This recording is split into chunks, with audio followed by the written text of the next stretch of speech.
Welcome to the Blackwell Archives.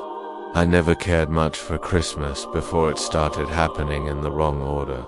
I don't mean decorations going up early or stores playing carols in November. I mean the feeling that the day had already happened before it arrived. Like I was remembering something instead of waiting for it. It began 3 years ago, the winter after my divorce, when I moved into the small rental house on Alder Street because it was cheap and because I needed somewhere that didn't Tino me.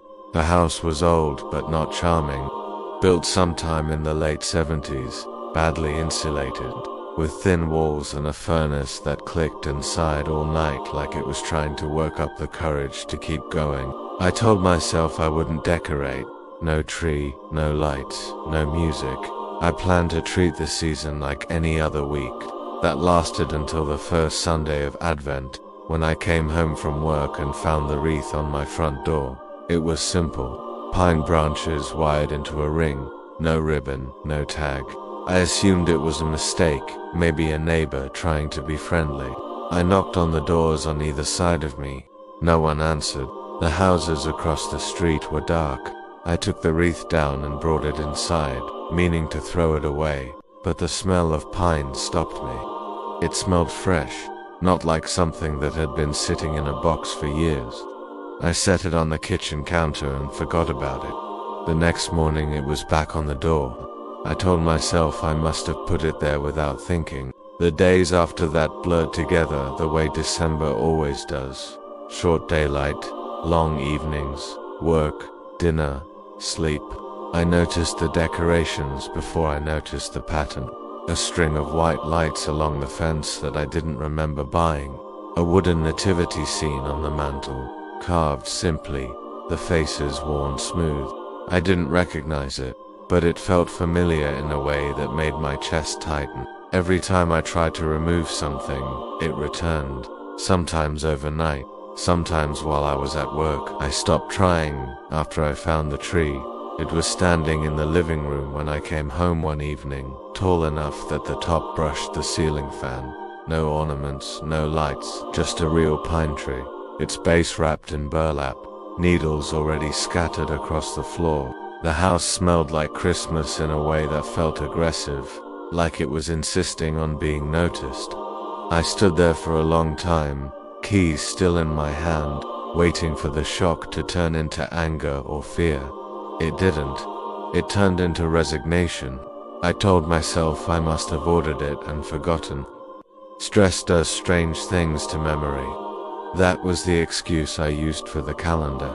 It appeared on the refrigerator door, held up by a red magnet shaped like a star. The dates were filled in not with appointments, but with notes written in a careful, rounded handwriting that wasn't mine. Bake, call mother, midnight service. Remember, the first time I noticed that last word, I laughed, out loud, alone, in the kitchen. Remember what, exactly, the house never answered. It didn't need to. The carols started playing the following week. Soft at first, just fragments, like someone humming in another room. I searched for the source, checked my phone, the radio, even the neighbors' houses. The sound followed me, always just ahead or just behind, never loud enough to confront directly.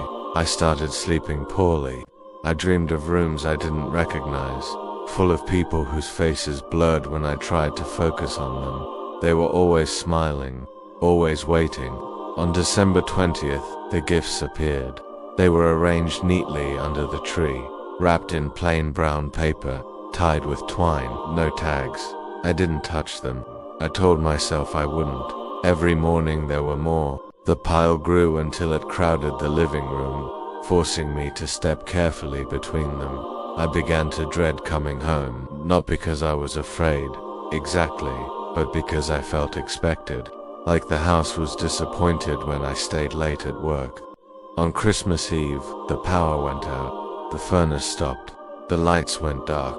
The house was suddenly very quiet, the kind of quiet that presses in on your ears.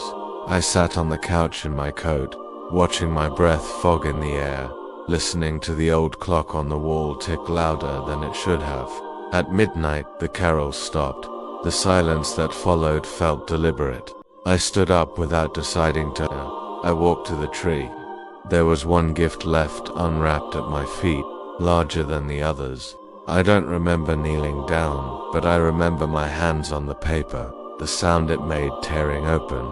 Inside was a box of old photographs, not albums, loose prints, curled at the edges.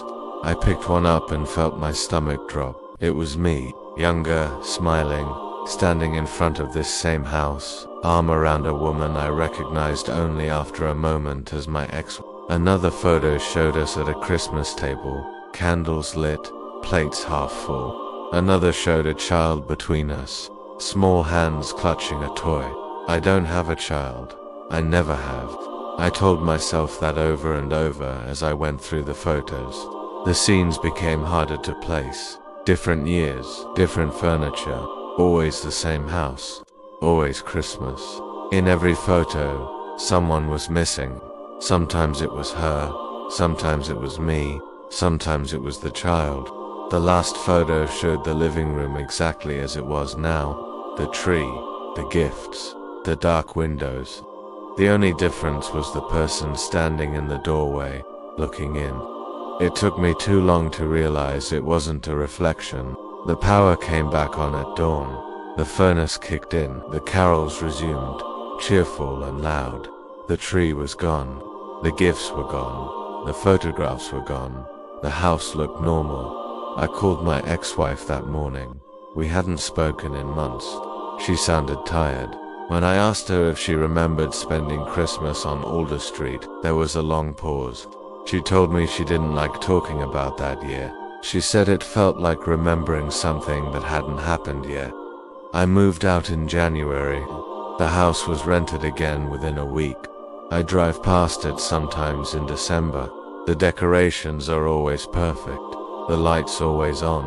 Last year, I thought I saw someone standing in the window, watching the street, waiting for the day to arrive. This year I didn't look.